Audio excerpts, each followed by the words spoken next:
আপনারাও শুনেন, কবর কিন্তু নির্দিষ্ট কোনো বয়সে যায় না বাপ। প্রতিদিন কোলের বাচ্চাও কবরে যায়, 90 বছরের বুড়াও কবরে যায়, 16 বছরের 20 বছরের তাগড়া জওয়ানও কবরে যায়। কবরস্থানে সব ধরনের লাশ আছে।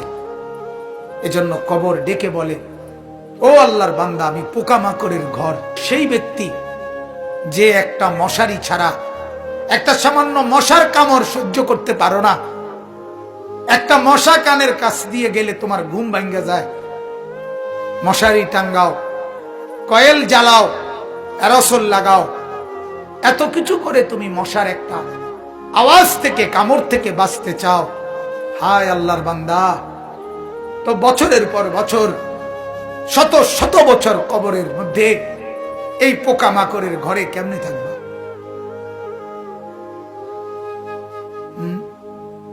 বলে কবর প্রতিদিন বলে, আনা বাইতুল ওয়াহদা, ও আল্লাহর বান্দা, আমি কিন্তু একাকী ঘর, একাকী ঘর, কেউরে পাবা না, কেউরে না। আমার বাপ, এই পৃথিবীতেও একাকিত্বের যন্ত্রণা বড় সাংঘাতিক। আপনার ঘরে যদি লক্ষ কোটি টাকারও মাল সামানা থাকে, খাদ্য খাবার, ফল ফলাদি সব আছে, সব আছে, শুধু স্ত্রী নাই, মা নাই, বাপ নাই, ছেলে নাই, মেয়ে নাই, কেউ নাই, আপনি শুধু একা। খোদার কসম, এই একাকিত্বের যন্ত্রণায় ঘরের সবকিছু না, সারা দুনিয়াটাই আপনার কাছে বিষাদ মনে হবে, মনে হবে আমার কিছুই নাই। গত বছর আপনারা অনেকে শুনছেন হয়তো, এক ভদ্রলোক, ঢাকার শিল্পপতি, কোটি কোটি টাকার মালিক, গার্মেন্টস মেল ফ্যাক্টরির মালিক, ওই ভদ্রলোক একাকিত্বের কারণে, স্ত্রী নাই, ছেলে নাই, মেয়ে নাই, বিবিও দূরে সরে গেছে, ইউরোপ থাকে, ছেলেও থাকে বাহিরে, মেয়েও থাকে বাহিরে, একটা লোক নাই ফ্যামিলিতে। শুধুমাত্র এই একাকিত্বের কারণে এরকম মোবাইলে লাইভে সারা পৃথিবীকে জানাইয়া, সবার সামনে, সারা বিশ্বের চোখের সামনে এরকম কপালের মধ্যে পিস্তল ঠেকাইয়া নিজের জীবন নিজে দিয়ে দিছে, আত্মহত্যা করছে শুধু একাকিত্বের যন্ত্র। এজন্য কবর ডাক দিয়ে বলে, আনা বাইতুল ওয়াহদা, আমি একাকী ঘর, কাউকে পাবা না। আনা বাইতুল গুরবা, কবর বলে, ও আল্লাহর বান্দা, আমি অপরিচিত ঘর, কাউকে চিনবা না, ডানে বামে কিছুই বুঝবা না, মাটি ছাড়া আর কিছুই চিনবা না, আমি অপরিচিত ঘর। দুনিয়ার এক মানুষ আর এক মানুষের বাড়িতে গেলে মোটামুটি বুঝে, এই রুমটার সামনের রুম, প্লাস্টিকের দরজাওয়ালা, এটা বাথরুম, চুলা টুলা দেখা যায়, ওইটা রান্নার ঘর, মোটামুটি মানুষ আইডিয়া করে। কিন্তু কবর বলে, দুনিয়ার কোন ঘরের সাথে আমার এই ঘর মিলবে না বাপ, কোন কিছুর সাথে এটা মিলাইতে পারবে না, অপরিচিত ঘর। আল্লাহ আমাকেই মাফ করে দেন। এজন্য বাপ, অনুরোধ করছি, কবরের ফিকির করেন, কবরের ফিকির করেন। সাইয়্যিদুনা উসমান রাদিয়াল্লাহু তাআলা আনহু, হযরত উসমান নবীজির সাহাবী, উনি যখন কোন কবরের সামনে দাঁড়াইতেন, তখন তিনি এই পরিমাণ ফাবাকা, কাঁদতেন, হাত্তা ইয়াবুল্লা লিহিয়াতাহু, কাঁদতে কাঁদতে তার দাড়ি পর্যন্ত ভিজে যেত।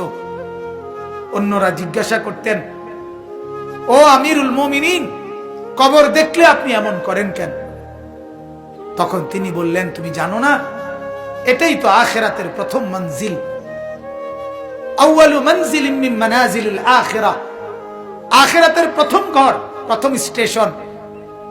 মান নাজা মিনহু, এখান থেকে যে মুক্তি পাবে সে তো বাকি সব ঘাটিতে মুক্তি পাবে, এখানে যে আটকায়া যাবে সে তো সব ঘাটিতে আটকায়া যাবে। এই জন্য কবর দেখলে আমার ভয় হয়, না জানি আমার কবরে কি হবে, না জানি আমার কবরে কি হবে। হযরত ওমর রাদিয়াল্লাহু তাআলা আনহু, হযরত ওমর, আমরা কিতাবে পড়ছি, ইন্তেকালের পূর্ব মুহূর্তে ওনাকে বর্ষা ছুরি দিয়ে আঘাত করা হয়েছিল এক কাফের বেঈমানে, নামাজ অবস্থায়, ফজরের নামাজ পড়া অবস্থায়। ওনার এমন হালাত হয়েছিল 3 দিন উনি মুখ দিয়ে কোনো খাবার দিলে এদিক দিয়ে বের হয়ে যাইত, ওষুধ পানি সবকিছু। এইভাবে ছুরি দিয়ে গাই দিছে ওনাকে 8-10টা। এরপরেও হযরত ওমর রাদিয়াল্লাহু তাআলা এই অবস্থায় মুমূর্ষ, তখন তিনি চকির মধ্যে, খাটিয়ার মধ্যে ওনাকে শোয়াইছে আর সবাই কাঁদতেছে।